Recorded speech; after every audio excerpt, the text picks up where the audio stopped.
I mean, I guess I would start on his death. Yeah. On my dad's death.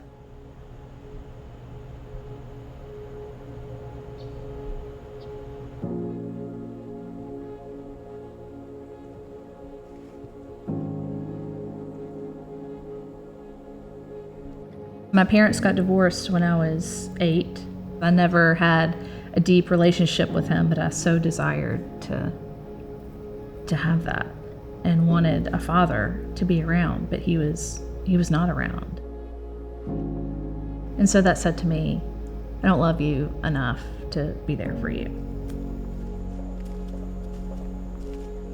And so when we found out that he had been killed, we didn't really know what to think because we didn't know about his life. He was killed in his home by a teenager. They had somebody in custody who they thought had done it, and I think he was 16 at that time.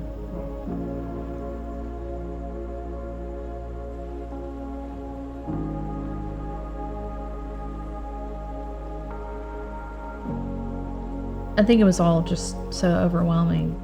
I felt like I needed to go, just to have a little bit of closure to the madness that was going on around us. So that's when I started thinking about meeting with Manuel.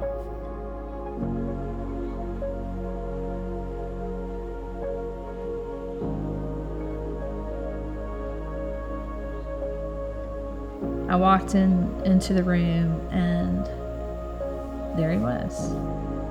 This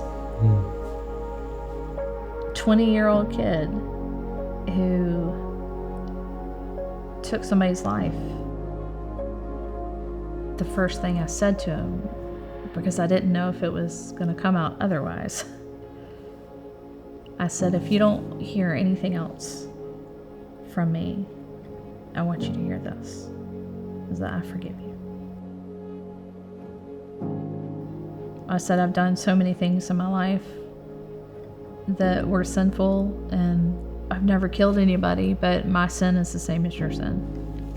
And God calls us to forgive.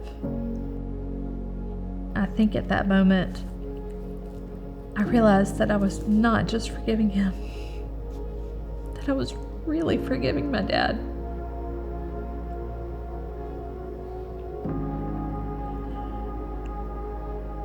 For the pain, for the abandonment, for all the times he wasn't there.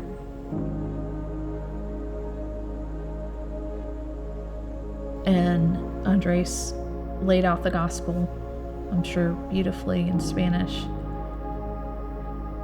And he asked him if he wanted to receive Christ, and he said yes. We stood up with him. Put my hand on him. Andres prayed over him and prayed with him, and he received Christ. And then I gave him a hug.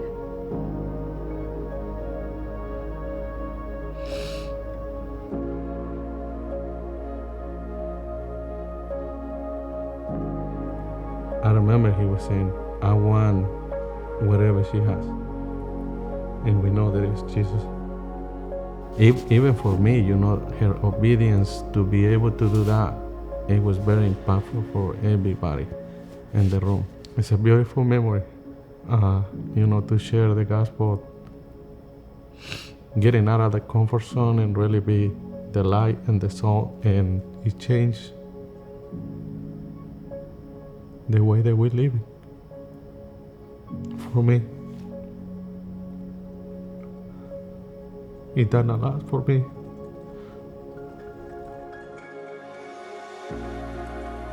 He's young, he's 20, so he'll be out by the time he's 25. He has his whole life ahead of him. He has the opportunity to live for him and to show others the mercy and grace that I gave him because Christ has given it to me. And I hope and pray that his life has changed.